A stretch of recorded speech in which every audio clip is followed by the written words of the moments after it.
আপনার অনলাইন ব্যবসা, ফ্রিল্যান্সিং বা ট্রেডিংয়ের ক্ষেত্রে হঠাৎ লাভের সম্ভাবনা রয়েছে। যতটা খুলে কথা বলবেন ততটাই আপনাদের সম্পর্কের ক্ষেত্রে ভালো হবে। আর্থিক স্থিতিশীলতা বৃদ্ধির সম্ভাবনা রয়েছে।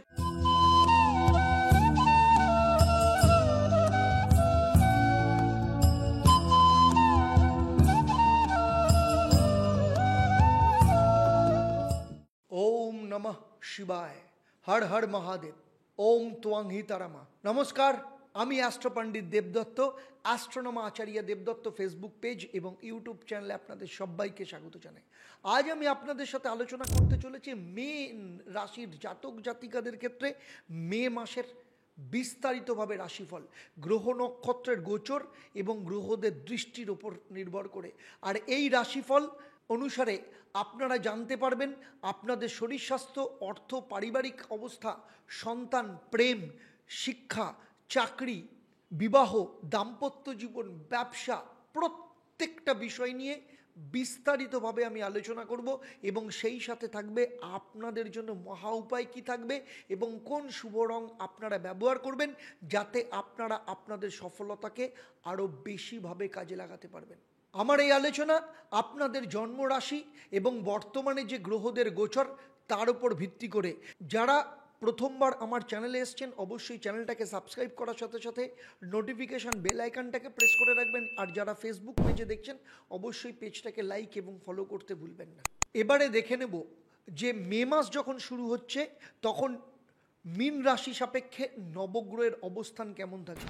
আপনার নিজের রাশিতেই শনি, বুধ, শুক্র, রাহু, চারটে রাশি আপনার নিজের রাশিতে অর্থাৎ মীন রাশিতেই শনি, বুধ, শুক্র, রাহু এই চারটে গ্রহ চতুর্বর্গীয় ফল তৈরি করেছে। শনি আপনার নিজের রাশিতে অবস্থান করছে, ফলে শনির 7.5 দ্বিতীয় চরণ চলছে আপনার।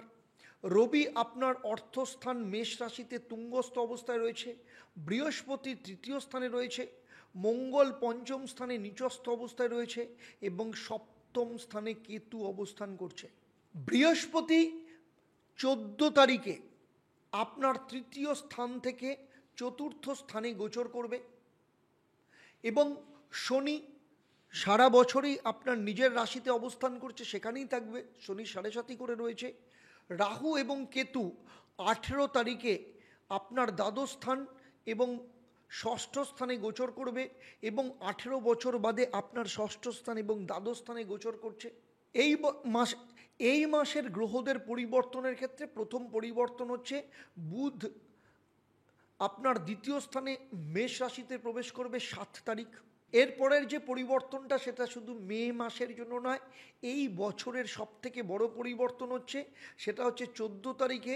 এর পরের যে পরিবর্তনটা হচ্ছে সেটা শুধু মে মাসের জন্য নয়, এই বছরের দ্বিতীয় বড় পরিবর্তন যখন বৃহস্পতি আপনার তৃতীয় স্থান ছেড়ে চতুর্থ স্থান অর্থাৎ মিথুন রাশিতে গোচর করবে। রবির তার পরের দিন অর্থাৎ 15 তারিখে আপনার তৃতীয় স্থান বৃষ রাশিতে গোচর করবে।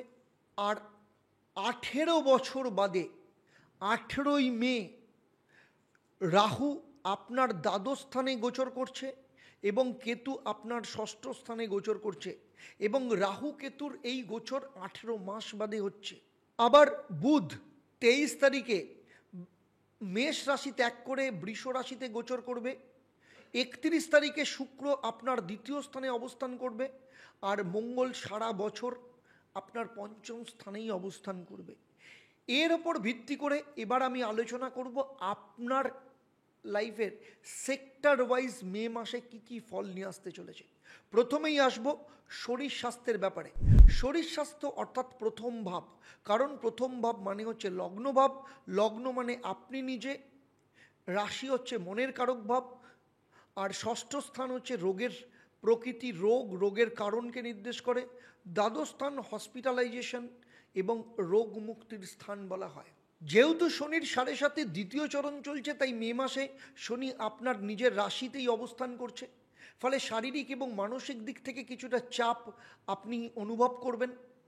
বিশেষ করে ক্লান্তি, অনিদ্রা এবং নার্ভের সমস্যা হওয়ার সম্ভাবনা রয়েছে। আবার রাহু একাদশ স্থান থেকে দ্বাদশ স্থানে চলে যাবে, ফলে আকস্মিকভাবে শরীর স্বাস্থ্যের সমস্যা এবং পায়ের ব্যথা বা ইনফ্লেমেশনের সম্ভাবনা দেখতে পাওয়া যাচ্ছে। তাই নিয়মিতভাবে যোগব্যায়াম এবং মেডিটেশন করা আপনার ক্ষেত্রে ভীষণ দরকার। মানসিক স্থিতি তাতে বজায় থাকবে এবং মানসিক জোর বৃদ্ধি পাবে। সেই সাথে ডায়েটের ওপর আপনাকে জোর দিতে হবে। পর্যাপ্ত পরিমাণে জল পান করা আপনার পক্ষে অত্যন্ত দরকার এবং এর পাশাপাশি পর্যাপ্ত পরিমাণে ঘুম এবং বিশ্রাম আপনার পক্ষে অত্যন্ত জরুরি। এবারে চলে আসবো আর্থিক দিক থেকে। অর্থভাগ্য অর্থাৎ দ্বিতীয় স্থান অর্থকে নির্দেশ করে। এই দ্বিতীয় স্থান বাকশক্তি, কথাবার্তাকে নির্দেশ করে।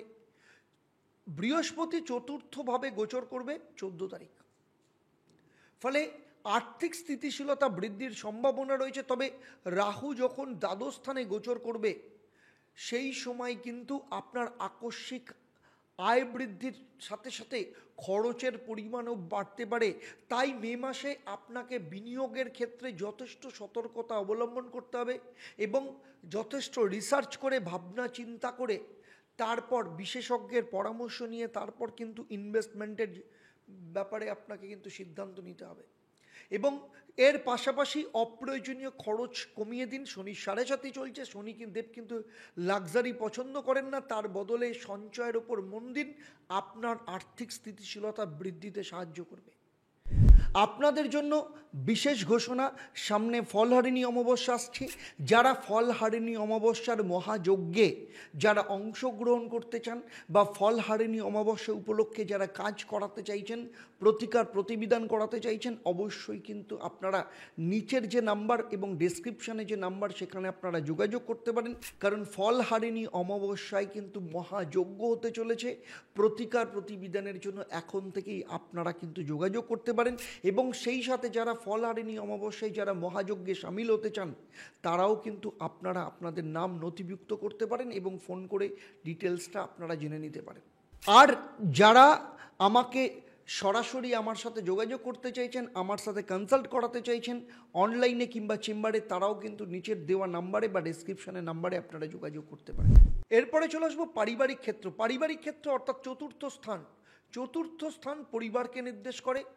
চতুর্থ স্থানে বৃহস্পতি ঢুকে যাচ্ছে 14 তারিখে, ফলে পারিবারিক জীবনে শান্তি স্থিতিশীলতা নিয়ে আসবে। তবে শনি আপনার লগ্নে অবস্থান করছে, 7.5 দ্বিতীয় চরণ চলছে, ফলে ব্যক্তিগত জীবনে কিছুটা চ্যালেঞ্জ সৃষ্টি করতে পারে, যে কারণে পারিবারিক সম্পর্কের ক্ষেত্রে কিছু সমস্যা আসতে পারে। তাই খোলামেলা কথা বলুন, পরিবারের সদস্যদের সাথে একটু বেশি করে সময় কাটান। যদি সমস্যা হলে ধৈর্য ধরে সেটাকে সমাধানের চেষ্টা করুন, তাতে দেখবেন পারিবারিক দিক থেকে অনেক সমস্যার সমাধান হয়ে গেছে। এবারে আসবো লাভ লাইফের ক্ষেত্রে। লাভ লাইফের ক্ষেত্রে পঞ্চম স্থান যেমন সন্তানকে নির্দেশ করে, পঞ্চম স্থান আবার লাভ লাইফকে নির্দেশ করে। পঞ্চম স্থানে মঙ্গল অবস্থান করছে। আপনাদের যাদের সন্তান রয়েছে, সন্তানের শরীর স্বাস্থ্যের ক্ষেত্রে কিছুটা প্রভাব যেমন ফেলতে পারে, তেমনি আবার কেতু ষষ্ঠ স্থানে থাকার জন্য আপনাদের লাভ লাইফের ক্ষেত্রে কিছুটা বিভ্রান্তি তৈরি করতে পারে। সন্তান যাদের রয়েছে, সন্তানের শরীর স্বাস্থ্যের ওপর নজর দিন, প্রয়োজনে চিকিৎসকের পরামর্শ নিন। এবং যারা সন্তান নিতে চাইছেন তাদের ক্ষেত্রে কিছুটা চ্যালেঞ্জিং হতে পারে। তবে 14 তারিখের পর আপনারা একটু চিন্তা ভাবনা করতে পারেন, সন্তানের ব্যাপারে প্ল্যানিং করতে পারেন, ভালো হবে। তবে মঙ্গল যতদিন পঞ্চম স্থানে নিচস্থ অবস্থায় রয়েছে, সন্তান নেওয়ার ব্যাপারে কিছুটা ঝুঁকি থাকতে পারে। লাভ লাইফের ক্ষেত্রে বলবো, লাভ লাইফের ক্ষেত্রে ভুল বোঝাবুঝি হওয়ার সম্ভাবনা রয়েছে। তাই খোলামেলা দুজনের মধ্যে আলোচনা করুন। মে মাসে যদি কোনো সম্পর্কে জড়াতে চান, একটু চিন্তা ভাবনা করে জড়াতে পারেন এবং আপনার নিজের কথাবার্তা এবং মেজাজকে কিন্তু ভীষণ কন্ট্রোলে রাখতে হবে। এরপরে চলে আসবো স্টুডেন্টের ক্ষেত্রে। মীন রাশির যারা স্টুডেন্ট আছে, পঞ্চম স্থান, চতুর্থ স্থান এবং নবম স্থান বিদ্যা শিক্ষাকে নির্দেশ করে। মে মাসে কিছুটা মিক্সড ফল আসতে পারে। বৃহস্পতি যখন তৃতীয় স্থান থেকে চতুর্থ স্থানে গোচর করবে, এই সময় শিক্ষার ক্ষেত্রে স্টুডেন্টের মনোযোগ বৃদ্ধি পেলেও লগ্নে শনি থাকার জন্য শারীরিক দিক থেকে কিছুটা সমস্যা তৈরি করতে পারে। তাই নিয়মিত এবং পরিকল্পনা অনুযায়ী পড়াশোনা করা যথেষ্ট ভালো। শরীর স্বাস্থ্যের ব্যাপারে এবং মানসিক স্বাস্থ্যের প্রতি স্টুডেন্টদের যত্ন নিতে হবে। এবং সেই সাথে উচ্চশিক্ষার ক্ষেত্রে কিন্তু যেহেতু মঙ্গল নিচস্থ অবস্থায় রয়েছে এবং পঞ্চমে মঙ্গল রয়েছে, তাই পড়াশোনার ওপর কিন্তু যথেষ্ট চাপ দেখতে পাওয়া যাচ্ছে, সেটা কলেজ স্টুডেন্ট হোক বা উচ্চশিক্ষার ক্ষেত্রেই হোক। এবারে আসবো সেই সব মীন রাশির জাতক জাতিকা যারা চাকরি করেন। ষষ্ঠ স্থান চাকরিকে নির্দেশ করে, দশম স্থান কর্মের প্রকৃতিকে নির্দেশ করে, ক্যারিয়ারকে নির্দেশ করে। কর্মজীবনে মে মাসে কিছুটা চ্যালেঞ্জ আসতে পারে, কিন্তু তার পাশাপাশি অপরচুনিটিও আসতে পারে। শনি আপনার লগ্নে অবস্থান করছে, কাজের ক্ষেত্রে রেসপন্সিবিলিটি বৃদ্ধি পেতে পারে। তবে বৃহস্পতি চতুর্থভাবে যখন গোচর করবে তখন আপনার পদোন্নতি বা নতুন কোনো অপরচুনিটি আসার সম্ভাবনা রয়েছে। তাই পরিশ্রম এবং ধৈর্য দুটোই কিন্তু আপনার পক্ষে অত্যন্ত জরুরি। সেই সাথে সহকর্মীদের সাথে সুসম্পর্ক বজায় রাখুন। অফিসের পলিটিক্স আপনি এড়িয়ে চলুন। বিবাহ এবং দাম্পত্য জীবনের ক্ষেত্রে সপ্তম স্থান বিবাহ এবং দাম্পত্য জীবনকে নির্দেশ করে। দাম্পত্য জীবনে কিছুটা উত্তেজনা, ভুল বোঝাবুঝি তৈরি হতে পারে। শনি লগ্নে অবস্থান করার জন্য এবং শনির সপ্তম স্থানে দৃষ্টি থাকার জন্য মানসিক দূরত্ব দুজনের মধ্যে তৈরি হতে পারে, ভুল বোঝাবুঝি তৈরি হতে পারে। তাই আপনার স্বামী বা স্ত্রীর সাথে আপনি যতটা কমিউনিকেট করবেন, যতটা খুলে কথা বলবেন, ততটাই আপনাদের সম্পর্কের ক্ষেত্রে ভালো হবে। একে অপরের অনুভূতিকে বোঝার চেষ্টা করুন, একে অপরের প্রতি দোষারোপ দেবেন না এবং দুজনে একটু বেশি সময় কাটান। আপনাদের সম্পর্ক কিন্তু যথেষ্ট মজবুত হবে। আর যাদের এখনো বিয়ে হয়নি, 18 তারিখের পর কেতু যখন সপ্তম স্থান ছেড়ে চলে যাবে এবং সেই সময় বৃহস্পতি চতুর্থ স্থানে আসবে, ফলে খুব ভালো সম্বন্ধ, বিয়ের যোগাযোগ হবার সম্ভাবনা দেখতে পাওয়া যাচ্ছে। এবারে আসবো সেই সব মীন রাশির জাতক জাতিকা যারা ব্যবসা করেন। সপ্তম স্থান থেকে ব্যবসাকে নির্দেশ করে। রাহু দ্বাদশ স্থানে গোচর করার জন্য আপনার অনলাইন ব্যবসা, ফ্রিল্যান্সিং বা ট্রেডিংয়ের ক্ষেত্রে হঠাৎ লাভের সম্ভাবনা রয়েছে। বুধ এবং শুক্রের কারণে আপনার কমিউনিকেশন স্কিল, কথাবার্তার কারণে মার্কেটিং বা সেলসের ক্ষেত্রে যথেষ্ট ভালো লাভ নিয়ে আসবে। এই সময় নতুন পার্টনারশিপের ক্ষেত্রে তবে সাবধানতা অবলম্বন করতে হবে। পুরনো ক্লায়েন্টদের সাথে সম্পর্ক বজায় রেখে চলুন, যথেষ্ট ভালো হবে। কাস্টমারের মনোভাব বুঝে কাজ করার চেষ্টা করুন এবং কাস্টমারের ফিডব্যাককে ফিড ফরওয়ার্ড করুন, আপনার পক্ষে যথেষ্ট ভালো হবে। মীন রাশির জাতক জাতিকাদের নিয়ে আমার এই আলোচনা আপনার জন্মরাশি এবং বর্তমানে যে গ্রহদের গোচর তার উপর নির্ভর করে। কারণ আপনার জন্মছক সবার থেকে আলাদা এবং আপনি কতটা ফল পাবেন সেটা কিন্তু নির্ভর করে আপনার বাবা মায়ের কর্মফল, আপনার নিজের কর্মফল, আপনার জন্মছকে নবগ্রহের অবস্থান, আপনার বর্তমানে যে দশা, অন্তর্দশা, প্রত্যন্তর্দশা চলছে, সেই অনুযায়ী যে গ্রহদের গোচর হচ্ছে, তার সাথে আপনার হাত, আপনার বাস্তু, এই সমস্ত কিছু ফ্যাক্টর কিন্তু নির্ভর করে। যদি তাই আমার এই আলোচনার মধ্য দিয়ে কোথাও সামান্য যদি কখনো অমিল পান, তাহলে আমি বলবো ইমিডিয়েট আপনার জন্মচক, আপনার বাস্তু, আপনার হাতকে বিচার করানো ভীষণ দরকার। কারণ সেখানেই লুকিয়ে আছে কেন বর্তমান সময় সাপেক্ষে আপনি সঠিক রেজাল্ট পাচ্ছেন না। সামনেই ফলহারিণী অমাবস্যা, তাই যারা ফলহারিণী অমাবস্যার মতো অত্যন্ত শুভ দিনে যারা মায়ের হোমযজ্ঞে অংশগ্রহণ করতে চাইছেন, নিজেদের জীবনের সমস্যার সমাধান করতে চাইছেন, তারা অবশ্যই নিচের যে নাম্বার দেওয়া রয়েছে সেই নাম্বারে এক্ষুনি যোগাযোগ করবেন। আর যারা সরাসরি আমার সাথে কনসাল্ট করাতে চাইছেন, চেম্বারে আসতে চাইছেন, অথবা যারা আমার সাথে সরাসরি যোগাযোগ করতে চাইছেন, চেম্বারে আসতে চাইছেন বা অনলাইনে আপনারা কনসালটেন্সি বুক করতে চাইছেন, নিচের যে নাম্বার দেওয়া রয়েছে সেটাই বুকিং নাম্বার, সেখানেই আপনারা ফোন করে আমার সাথে যোগাযোগ করতে পারেন। মীন রাশি নিয়ে আমার এই সার্বিক আলোচনা আপনাদের কেমন লাগলো অবশ্যই কিন্তু কমেন্ট করে জানাবেন। আর যদি ভালো লাগে তাহলে অবশ্যই কমেন্টের শেষে হর হর মহাদেব কিংবা ওম তোয়াংহি তারা লিখতে ভুলবেন না। আর যদি ভালো লাগে তাহলে মা তারার নাম নিয়ে অবশ্যই অন্যদের শেয়ার করবেন। যারা আমার চ্যানেলে প্রথমবার, অবশ্যই চ্যানেলটাকে সাবস্ক্রাইব করার সাথে সাথে নোটিফিকেশান বেল আইকনটাকে প্রেস করবেন। আর যারা ফেসবুক পেজে দেখছেন অবশ্যই পেজটাকে লাইক এবং ফলো করতে ভুলবেন না। এবারে আসবো আমি মে মাসে আপনাদের ক্ষেত্রে মহা উপায় কী হবে এবং কী শুভ রং আপনাদের সফলতার ক্ষেত্রে যথেষ্ট বড় ভূমিকা নেবে।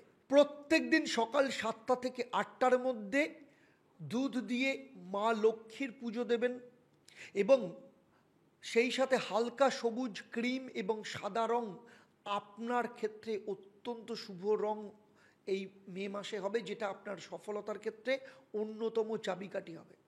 এবারে আসবো আমি এই পর্বের প্রশ্ন, কোন গ্রহ আপনাদের রাশি বা লগ্নে অবস্থানের জন্য দাম্পত্য জীবনে মানসিক দূরত্ব তৈরি করতে পারে। আপনাদের মধ্যে যারা সঠিক উত্তর দেবেন লাকি ড্রয়ের মাধ্যমে আমি সঠিক উত্তরদাতাদের বেছে নিয়ে আপনাদের কিংবা আপনাদের পরিবারের কোনো একজন সদস্যের জন্মছক ও তার সমস্যা নিয়ে পরামর্শ দেব। আর আপনারা জানেন আমার এই পরিষেবা আপনাদের জন্য সম্পূর্ণ বিনামূল্যে থাকে, তবে অবশ্যই আপনাকে লাকি ড্রয়ের বিজেতা হতে হবে।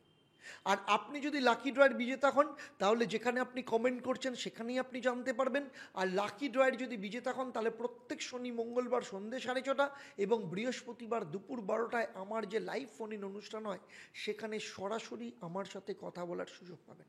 যারা ফলহারিণী অমাবস্যায় সরাসরি মায়ের হোমযজ্ঞে অংশগ্রহণ করতে চাইছেন বা আপনাদের প্রতিকার প্রতিবিধান করাতে চাইছেন তারাও যেমন নিচের নাম্বারে যোগাযোগ করবেন, তেমনি যারা আমার সাথে কনসাল্ট করাতে চাইছেন, আমার চেম্বারে আসতে চাইছেন বা অনলাইনে আমার সাথে কনসাল্ট করাতে চাইছেন তারাও এই বুকিং নাম্বারে ফোন করবেন, করে আপনারা যোগাযোগ করবেন। তাহলে আজকের মতো বিদায় নিচ্ছি, আবার দেখা হবে আপনাদের সাথে পরবর্তী পর্ব আপনাদের জীবনের অন্য কোনো সমস্যার সমাধান নিয়ে। আপনারা আপনাদের পরিবারের সাথে ভালো থাকুন, সুখে থাকুন, শান্তিতে থাকুন এবং নিয়মিত দেখতে থাকুন লাইভ ফোন ইন অনুষ্ঠান এবং সেই সাথে দেবদর্শন পর্ব। নমস্কার। ওম নমঃ শিবায়। হর হর মহাদেব। ওম ত্বং হি তারামা।